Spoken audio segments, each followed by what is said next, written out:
Hello, my name is Carol May Whittick. Welcome to Her Conversations, Tools for the Awakening.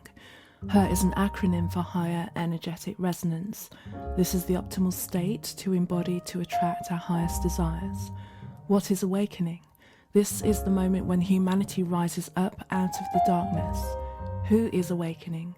Each one of us present on the planet today, reclaiming our sovereignty, seeking greater possibilities in our reality and looking for solutions. We know being awakened is not a lofty ideal, but a necessity. If we can transform ourselves, we can change the world. Guests on Her Conversations will speak to your spirituality, sensuality, and soul.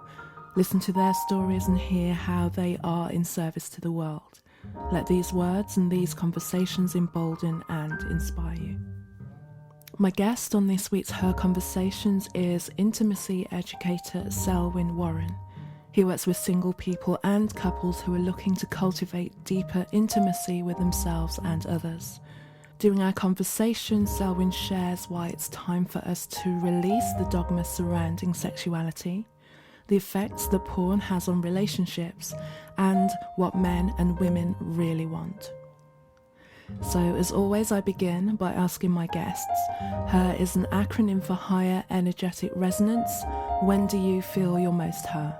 It's definitely when I'm in nature, actually, and it's taken me years to realize that, even though I knew it already. It's definitely when I'm in nature. When I'm also when I'm looking at my life, when I'm feeling realizations about my life and how things are, I feel very empowered by that. So those two things, really.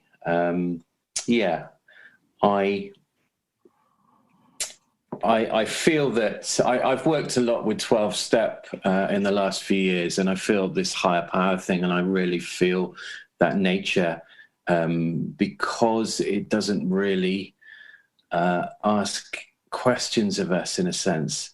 I feel that nature is definitely my higher power, and it's where I go for meditation, where I go to be with myself and to revitalize. Beautiful, thank you very much. So before we get into the beat of our conversation, Selwyn, I'm just wondering if you can just share a little bit about your life journey and what it was that brought you to the point where this is what you're offering to the world. Yeah, thank you. It's always a strange thing when people ask me that, but I think that I've always been interested in some form of spirituality. I had an uncle when I was a lot younger who taught me yoga, and he lived down in a little place in the middle of nowhere in Cornwall. And he taught me some yoga and taught me some shiatsu massage. And I feel that was probably my first real touching of embodiment and spirituality, and my questioning of who I was. Although I also did some psychotherapy and stuff. I think actually I've always been I've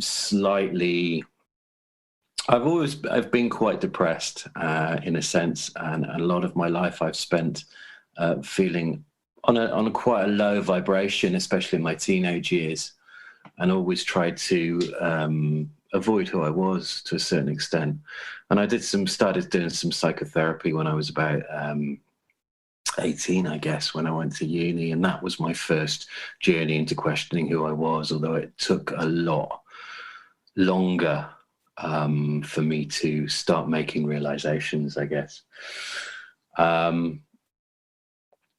I guess with everything, it's a thing as you go along, and for me it's just been a journey in making mistakes with different relationships, making mistakes with life choices, realizing how my past experiences have taken those life choices and made me make choices that really weren't in keeping with my resonance, in a sense. I hope that answers your question. It's a very succinct form.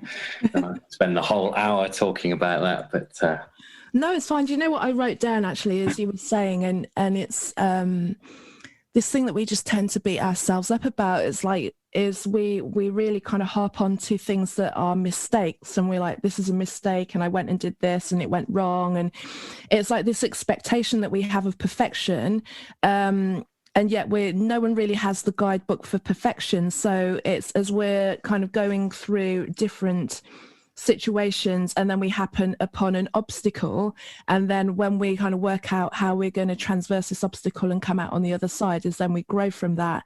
So how is that a mistake, would you say? Yeah, well, indeed it is the best possible means at the time, and I made choices. But I was dealing with, a lot of us, and me definitely included, I wasn't brought up with any sense of boundary. For example, I wasn't brought up I was brought up in a certain way, and I think that's the experience of a lot of people, especially a lot of people my age, is that things. There was no teaching that, I can go and grab life. I just had to live life and get on with it. And I had to overcome. I was kind of wrapped up by the time I was a teenager. I was quite an angry man, and wrapped up. There was a lot of anger from schooling, from bullying, from all sorts of stuff. And I just lived my life in the best possible way. But I had to, make mistakes, which weren't mistakes. I mean, addiction, is that a mistake?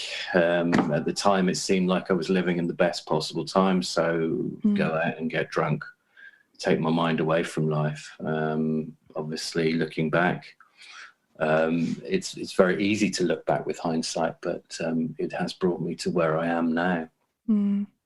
So what do you feel was a turning point, or the turning point that started to steer you into looking at the way things were happening for you and wanting to get a kind of move out of that mechanism? That usually things like addiction as part of you is kind of just coping in a way and keeping yourself in a comfort zone. So where did you there must have been a point where you just thought, this is enough, and I want to try a different tact.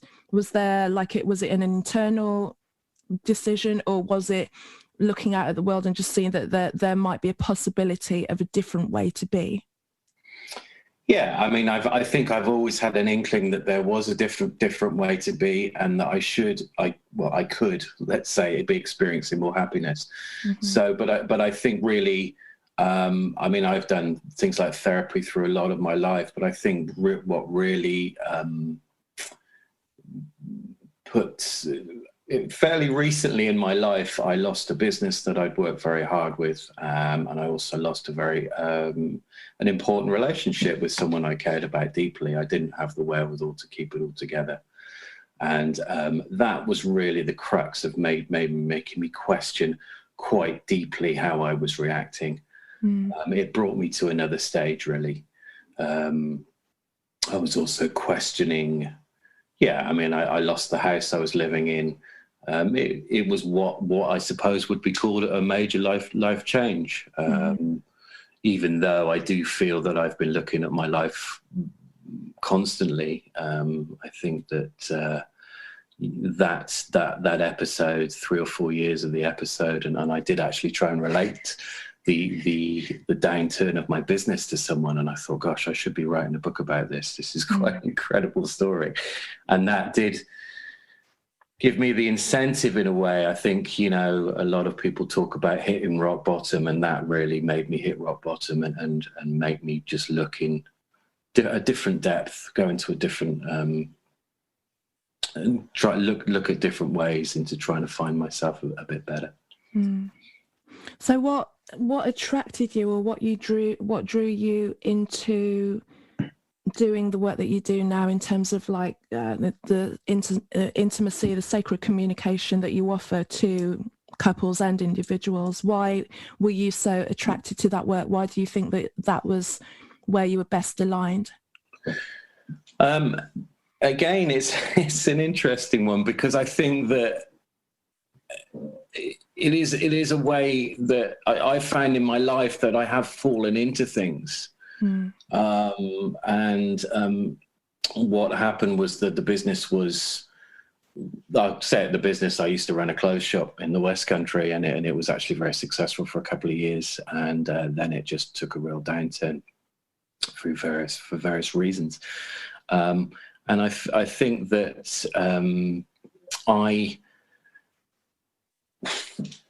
I started looking at other things. I mean, I've always been interested in relationships, in relating, and my own personal self-development. And it transpired, I ended up at a community in Dorset, and where they do look at things in different forms of relating and different forms of how can I say, different forms of therapy, looking at my anger, looking at my aggression, looking at all sorts of stuff. And I found that, I suppose, I found Tantra there, in a sense, or what was being described as Tantra in a sense. And I did some workshops there where I started relating, looking at the way I related and how I was, and how I was in relationships, especially to women, and feeling, I suppose feeling a sense of loss in that relationship that I was having, but also in general, how I was relating to women wasn't bringing me a lot of joy, really, putting it mildly. And I started looking at Tantra as a way of helping that, and just seeing who I was. And there was also the notion, of course, that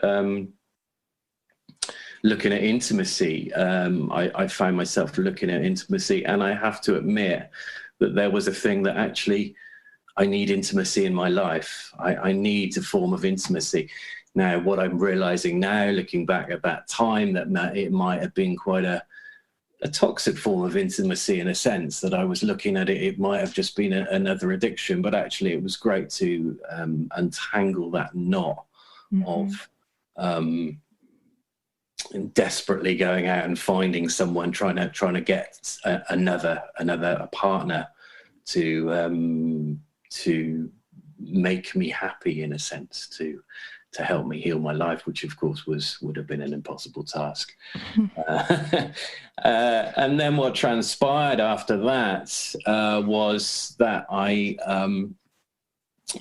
met a very who is now like a woman who is like a soul sister to me, and we were randomly bumping into each other. We bumped into each other at an airport in Ibiza, and just things like this. And I started doing a course. It was Tantra massage training. I started doing a course a few years down the line. She invited me to work as an assistant, and it's been a fabulous journey ever since. And also during that time, I started looking at the shadow side of sexuality through an organisation in London. So I hope that answers your question.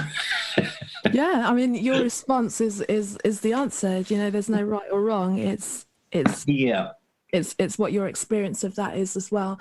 And you just touched on the shadow side of sexuality, and I think, like in my observation of what is happening worldwide at the moment, is as things are kind of really coming up, we're having to witness the shadow side of humanity, and for those who are taking it on are also then dealing with meeting their own shadows and kind of looking at those and transmuting that, and kind of moving to the point where you can actually be a more integrated person and have a better experience of life, as it were, and then be able to kind of offer more to the world, and then also to have more effective and satisfying relationships and communication. What is it that you learned about the shadow side of sexuality, be it personally or be it as a whole? And to be honest, I'd be interested in hearing both sides from your perspective. Yeah, I think on a personal level, I started learning about I guess I started learning about kinks, about my attitude towards power and domination in intimacy, and that took me on a journey about my personal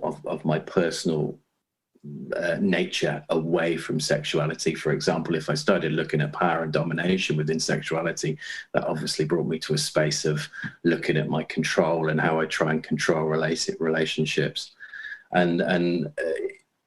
so that brought me to a level. And I think my experiences of teaching this is that we all have a shadow side, and we all have quite a dark side. And if we don't look at the dark, we can't experience the light. And it seems that a lot of the dark has been pushed back. Although generally, for a lot of people, it's also it's just another form of sexuality.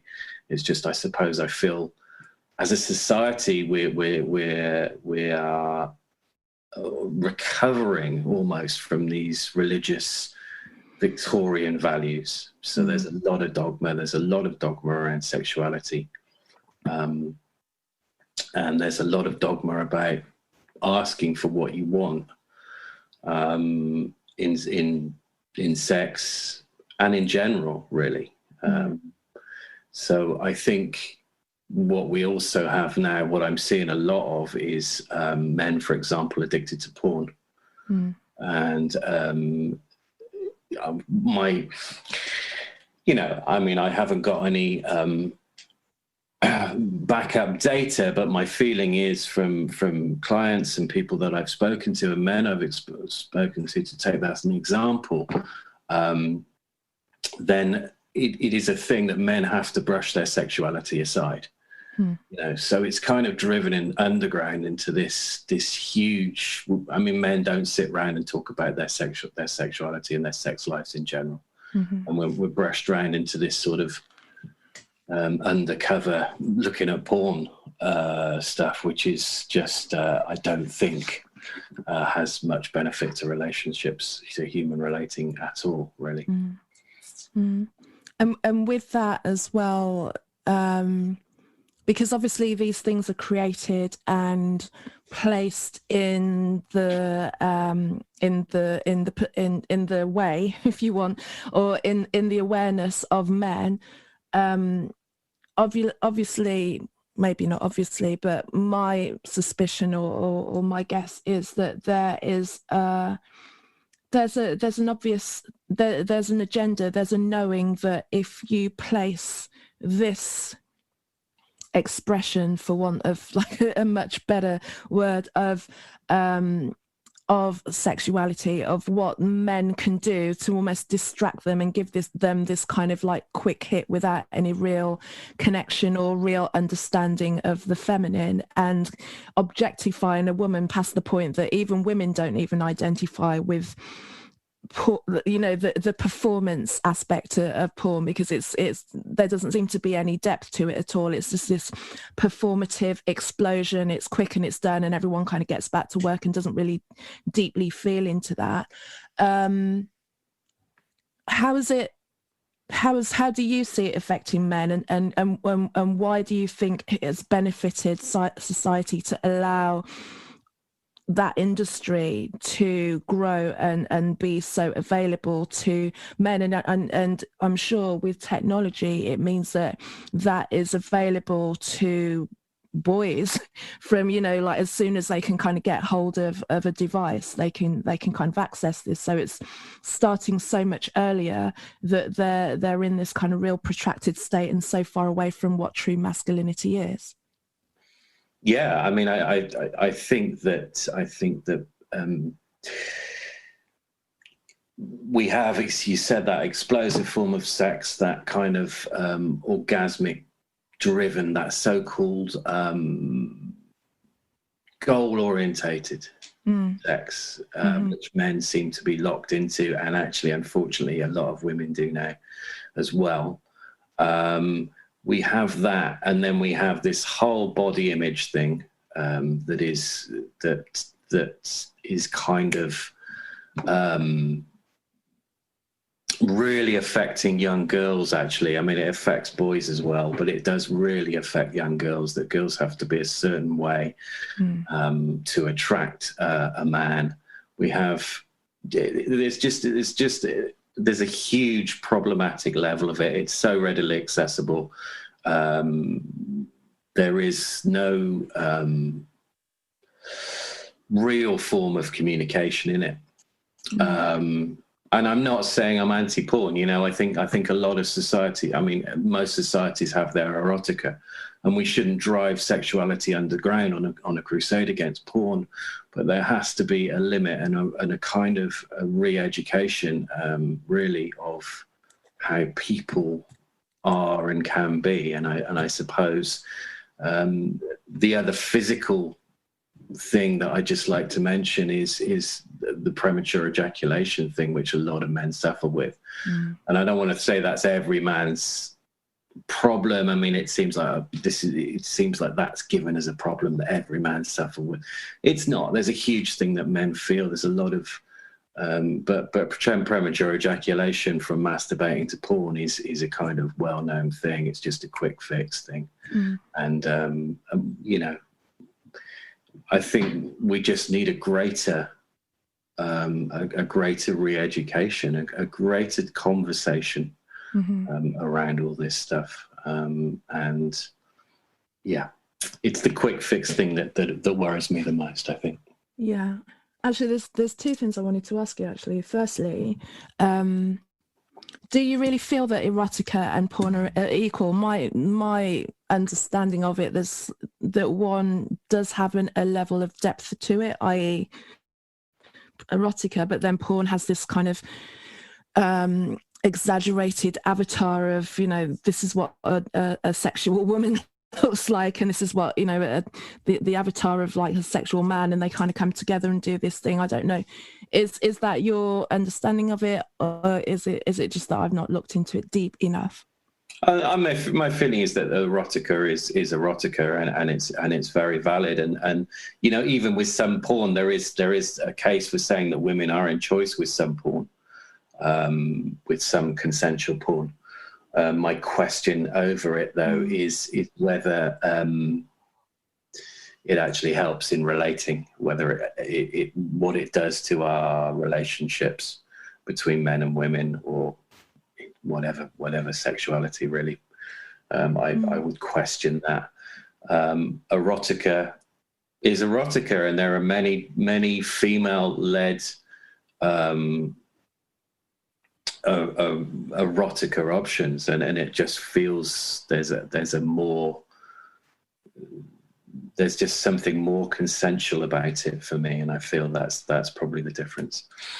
And from your point of view, and with the work that you do and the work that you offer, how do you then start to get people back in contact with their essence of sensuality and understanding what it is that we're, the essence that we're so far away from, that kind of gets us into this like targeted, it's like target driven, sex by the clock, it's like we've orgasm, that's it, wham bam, and we, that kind of thing, as opposed to getting back to what true sacred communication and sensuality and real intimacy is about.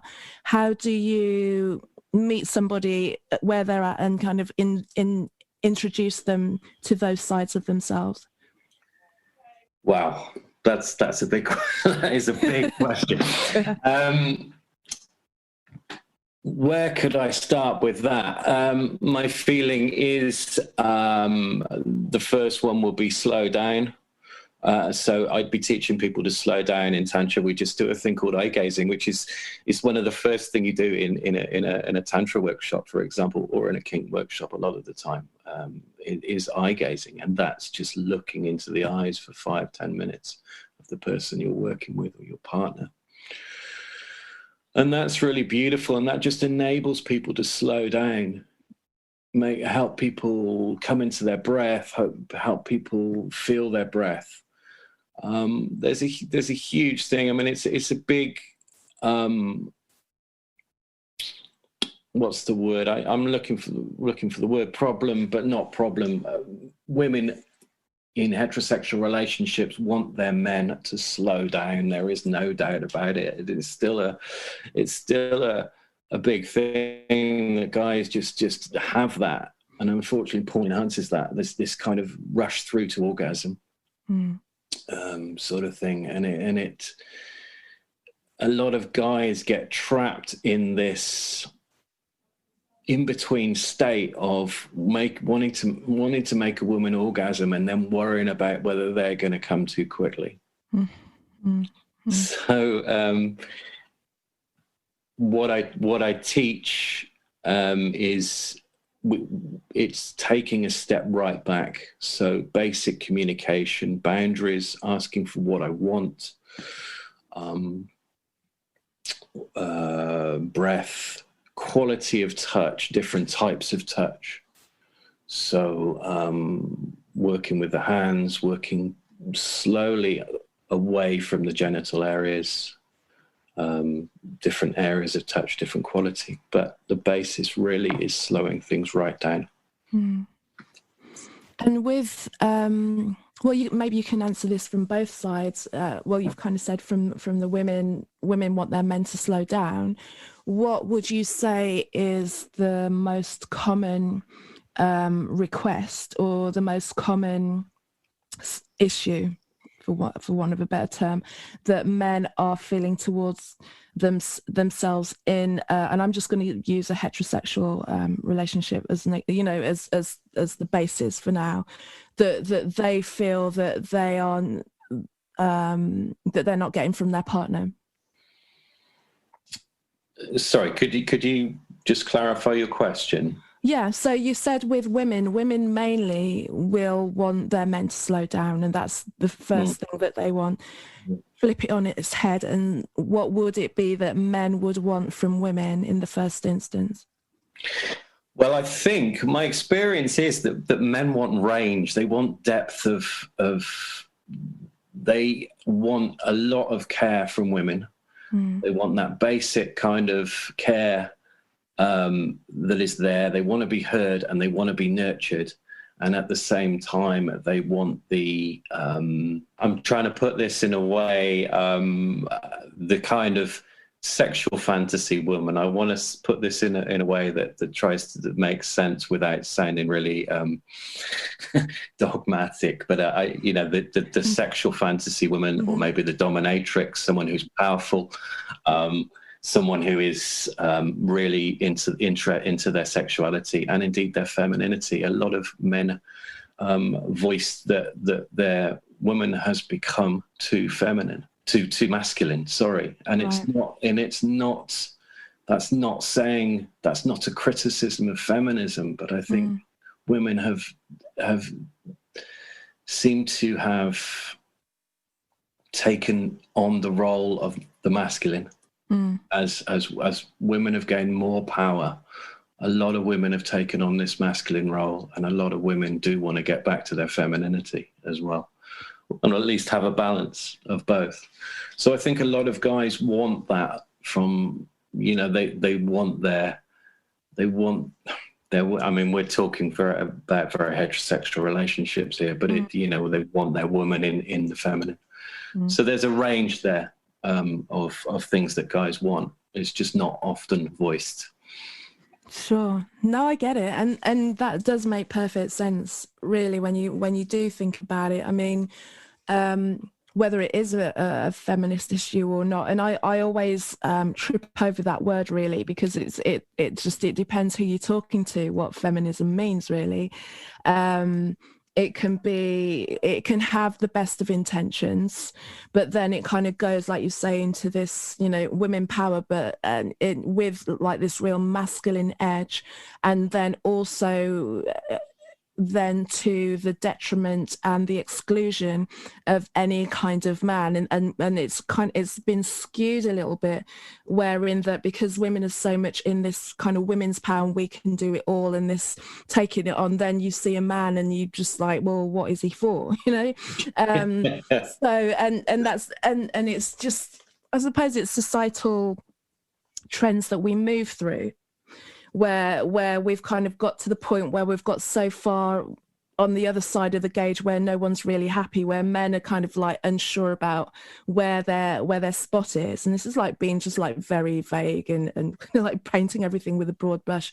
And then women are out there achieving and doing all of these things, but then there's a kernel of them that's missing, because they're like, okay, I'm achieving all this stuff, I've got all of these things, I've got the career and the bits and the pieces, I'm powerful and successful, and yet there's part of me that still yearns for something. But it's finding a way of I don't want to say regressing, but sinking into an area of vulnerability and surrender, I would say, and surrender that means that it's not that you're giving up anything. If anything, that surrender is actually the most empowering thing that you can do, because if you're letting go, you're trusting on a bigger level, as opposed to like you're holding it in and you're being the I suppose they call it the ball buster, don't they?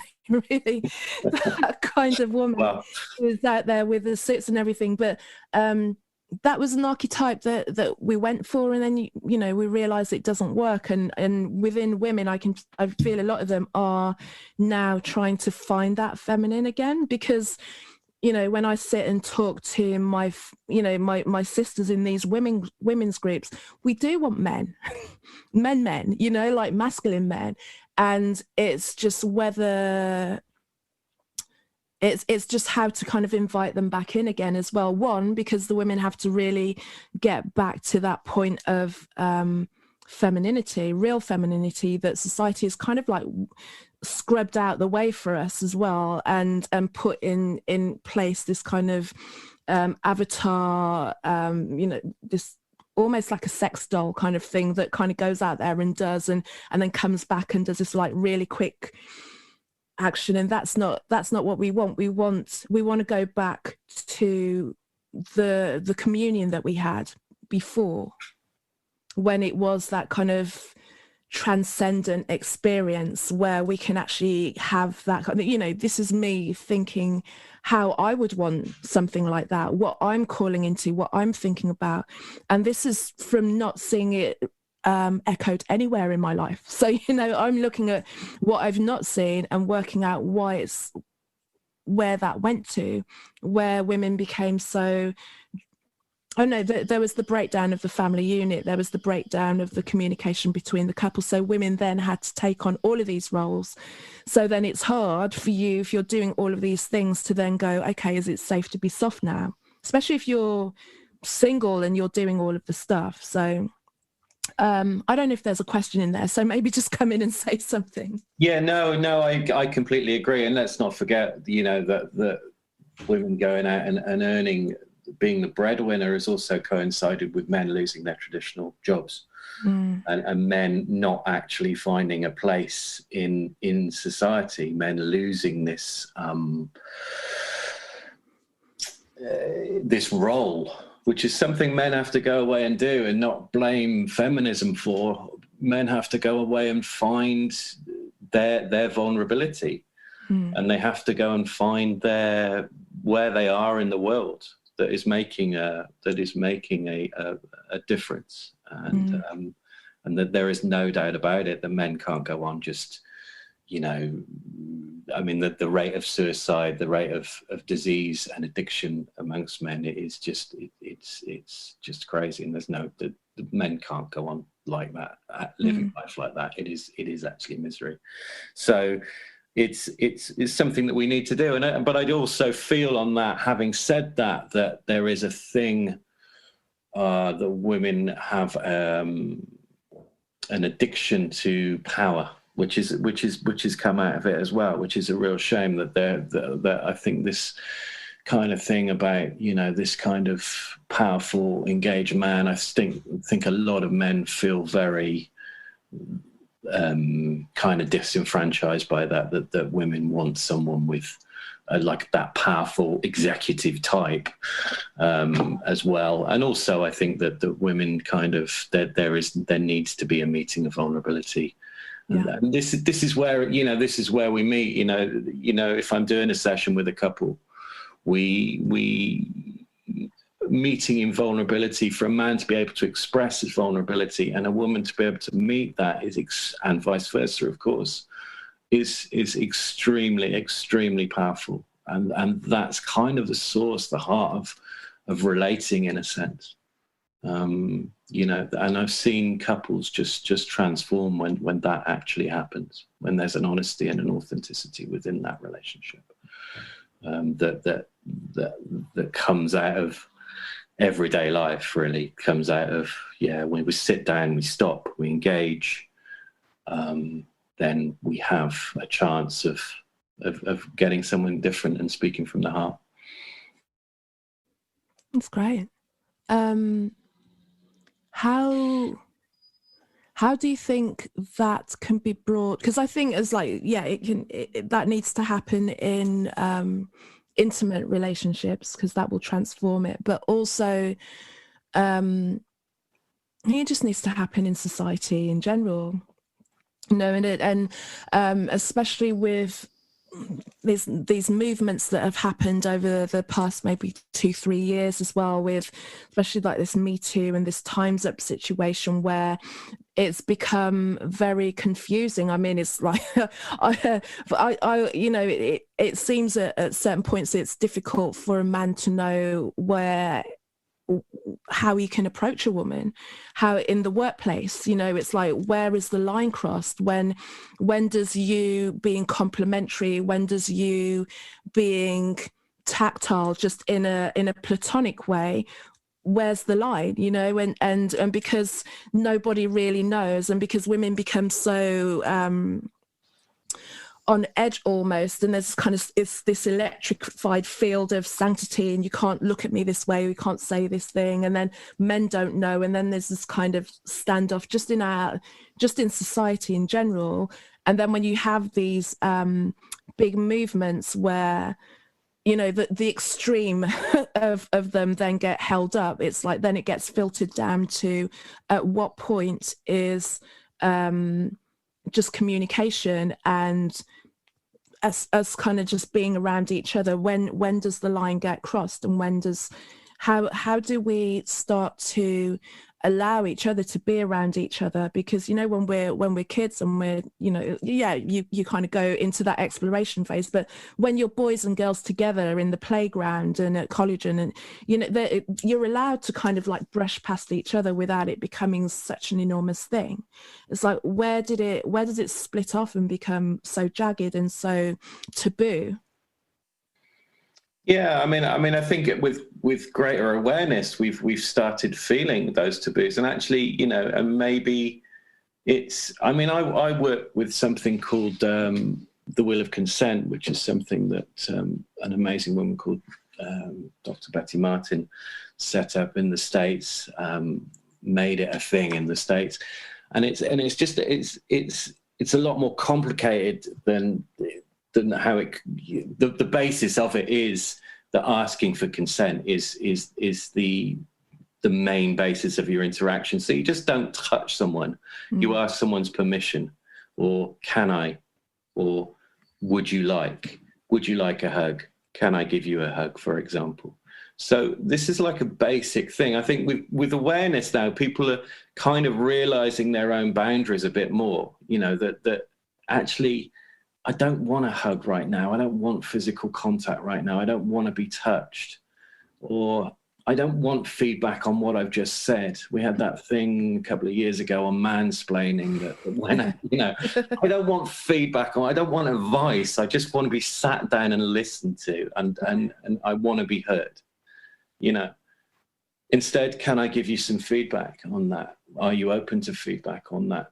So asking questions, just checking in with the other person, being conscious around what they need. I mean, it's a completely different way of how we have done things, really. And I think it's important, and that obviously links with sexuality, but it goes into everyday life.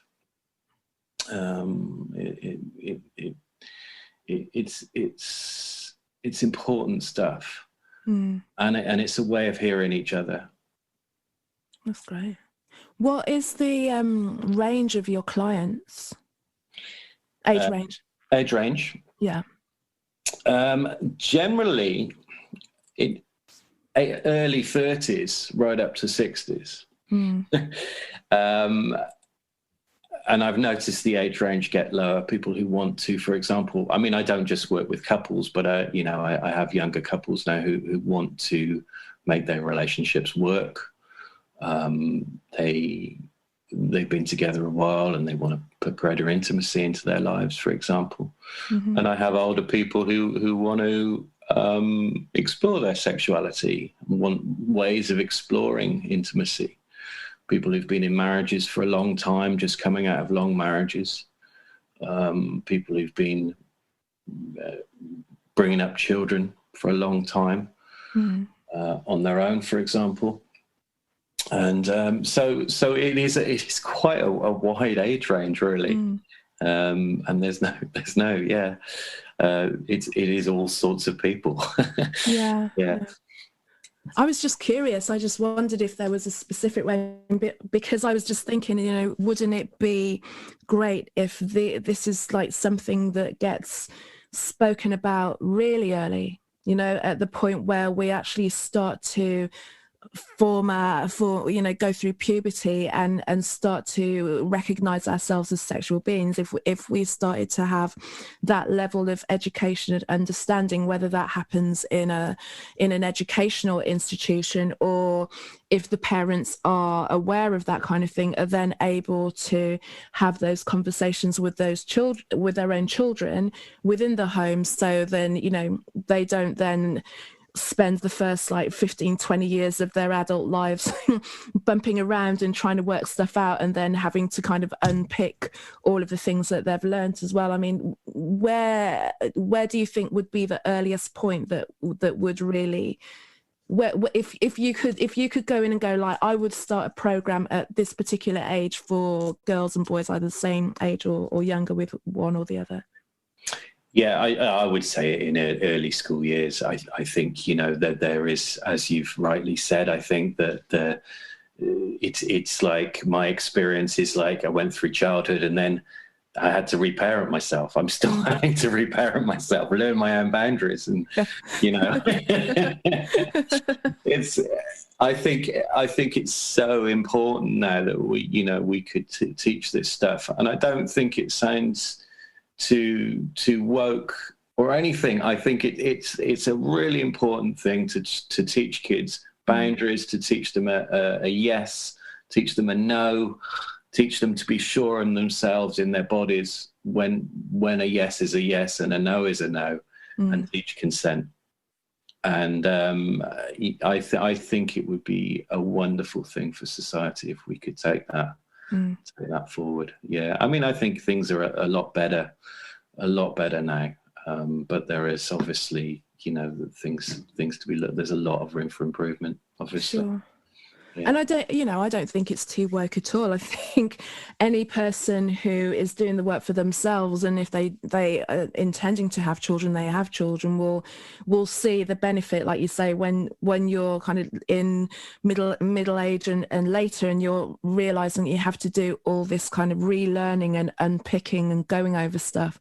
If you'd kind of dealt with it or had the information at an earlier stage, like the trajectory of your life, who knows, you know, you don't know where you would be, but however, this is where we are and where we're at. And I think with the change in structure that is happening in society, and at the moment it's kind of like at a groundswell, so it may not be overly apparent that things are changing, but I do believe that education, the system of education, will change, because it doesn't really necessarily serve all souls. You know, we don't all learn the same way, and people have different gifts to give, and we kind of like squash them down into like a cookie cutter and push them out into society, and that's where we kind of have the issues. But it would be a great thing to see some form of that happen, one within the home, but then also for it to be conversations that can be had openly in school environments, educational environments,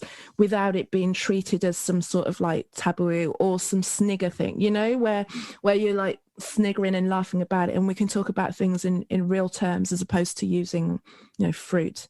Like we did. Exactly. So we're not so embarrassed about the all of these things.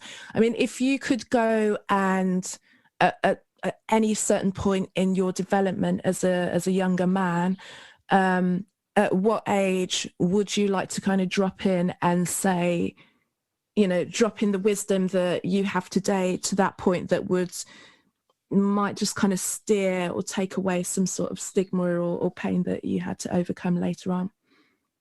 Yeah, I mean, I think around sexuality, I didn't even get fruit. I just got cartoon drawings. Right. So there's nothing, and also, I went to an all-boys school, but there's nothing about men being around men and guys growing up together, just this competitive stuff. So there was no sharing of feelings. And this is a young man growing up. I didn't know what my feelings was and how I felt about stuff. And I didn't know about embodiment, in a sense. I didn't know about being in my body. And so all that good stuff, the sharing of vulnerability, definitely is huge. But also, I think going back to what I said about consent and boundaries. Yeah, very interesting stuff. Everything we've spoken about would have been hugely beneficial for me to have known as a young boy. That's for sure. Yeah. Amazing. Thank you for that. Let me ask you some of the Her Conversations questions now as well. So what tool would you say has been instrumental in your awakening? Gosh, there's a mixture of tools. I guess, I mentioned my uncle who taught me yoga, but really yoga has been a big source of, and it's not saying I'm not claiming to be a big yogi or anything and a big practitioner of yoga. I have taught a lot of classes, but I think that has given me a feeling of being in my body. And that has really helped.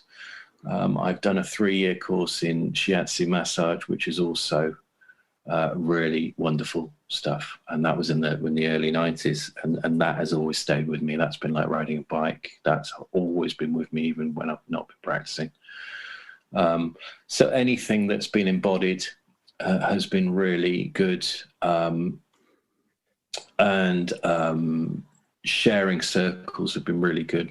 The men's work I'm doing at the moment is fabulous. And I have to say, I'm doing a 12-step group. Unfortunately, I've been very fortunate not to be a substance addict, but I do a 12-step group around codependency. And those sharing circles are very, very helpful for me. And it is like reparenting. It is like we were saying earlier. It's doing the stuff I could have learned work. Yeah. But it's all a journey in progress for me. There have been no shortcuts, really, unfortunately, and it's been a long road. Yeah. So. But things are all the more sweeter for it, right? Even though it's been a long road, and I hear you when you say, it would have been great to have known this 20, 30 years ago. But then maybe just like the awareness and the consciousness within society of being able to do this self-exploration, it just wasn't a thing that was there. It's like you just get on with your life. We don't have time for that kind of stuff. Whereas now it just seems that the ones of us that are taking the time to actually do this and trying to have a more evolved experience as humans, it's been our turn, and it's been our turn not just for ourselves but also for our lineage forward and backwards. So healing is an important thing. So we were the chosen ones in a way, even though we're like, why? But we were the chosen ones to do so. Yeah, I completely agree. And also I think at the end of the day, for me, deep down, like self-awareness and is incredibly healing for the planet. Mm. I mean, it is incredibly knowing ourselves is an incredibly healing thing for the planet. Yeah. At the end of the day, this is what we have been put on the earth for, really. This is my feeling. And we are lucky in this generation, in our generation, really, just to have that time to do it. You know, there are a lot of problematic things going on at this time, but we have been very lucky, you know, not to have the to have had, how can I put it, survival easier, an easier time with survival than say my father's generation, you know, where things are pretty difficult for a lot of childhood. Yeah, I can imagine. So, yeah. So that being said, what tool would you like to offer for the awakening? Tool as in which what thing? Well, anything, you know, if you like, for society at large and for people out there struggling, you could say, well, you know, I found this useful. This is something that you could maybe take on board or think. It doesn't have to be something massive. It's a lot of the time when people are coming to self-awareness and realizing that their healing and their transformation is actually in their own hands, you have to start with baby steps. So, you know, if there's something that you can bring forward for that. Yeah. Find a group of people who share your experience. And, you know, I mean, for me, sharing circles, I've done a lot of sharing circles in my time. But men's work especially, you know, I think men's work and women's work is phenomenal. And being with a group of men is phenomenal. And, you know, my sisters who do women's work, they find it phenomenal too. And then we can meet and resolve these things for each other, and then we can meet. And it is a major way of healing the planet. Being vulnerable in circle is fabulous. Yeah. Really good. And what are your favorite self-care rituals and practices? How do you give back to yourself? I've mentioned nature, and nature is for me, it's the thing. Just to be alone in nature is the thing. But I'm also very aware of my need for community, my need for healthy food, all of that stuff. But, you know, I mean, I can go back and, I trace things back to a basic thing like a good night's sleep. You know, just having a good night's sleep is like pressing a reset button. And if I don't, then I'm out of sync the next day. All of that stuff. And I'm actually questioning it recently, how much I have put my body out of sync and my mind out of sync just by not putting in these basic things. Doing a bit of yoga in the morning, doing some meditation, doing my 12-step work, doing sharing circles, all that stuff is vital for me. And those are the things, really, the very basic things that I love. And also the community, speaking with good friends, having some sort of community is a wonderful tool. And unfortunately, we overlook it. I've overlooked it a lot in my life, and it's only really now I've realised, gosh, if I don't have that in my life, then things go out of sync quite quickly. So, yeah. Fantastic. So, can you just share if you have any programs or offers, or what, or generally what your work is, and how people can get in contact with you for that? So, yeah, thank you. I live in a beautiful part of the world, actually, just north of Brighton, and people come here for massage, and so I give tantric massage, tantric body work, and shiatsu, and also people get time in the country. I'm really looking into ecotherapy at the moment, looking at work in the countryside and how much nature heals and being in the countryside. there is that side of things that people come here obviously out of lockdown and have body work and treatments, and I also give work over Zoom, give help over Zoom, do sessions over Zoom. I have been, before lockdown, February was the last one, I do workshops as well in conscious kink, and I work with Tantra massage training, Bristol and London, doing Tantra massage, teaching people Tantra, teaching people the basics of it. Also do a lot of work with men, especially on Zoom. Guys just call me up and they want to have some discussion. They want to work together. So it's all on my website, selwynwarren.co.uk. No problem. Okay. Are you on social media at all? Yeah, social media. I do use Facebook. I'm not a great fan of social media, but obviously I use it. I have a Facebook group called Sensual and Kinky, which is actually a closed group, but I use that. And on Instagram, I have a group called Vital Intimacy. That's vital_intimacy. And also I co-run a men's circle called the Venus Brothers, and we're just trying to get work putting sharing circles into the local community. We're trying to work with local football teams and things like that, just putting men's sharing circles into the community and seeing if we can upgrade the conversation, put it like that. So lots of things that I do. Yeah. Sounds fantastic. Well, that's it. So, and I want to say thank you very much for a really great conversation. It's something that I feel just there needs to be more of this, more conversations like this, more awareness of where each sex is and what they want from each other, and so that it can become more natural, and we can start to evolve into that, different state of being with each other, and just kind of put a different flavor, a more collaborative flavor out there in the world. Yeah, exactly. Thank you so much. Such a quick hour. That went so quickly. It does, doesn't it?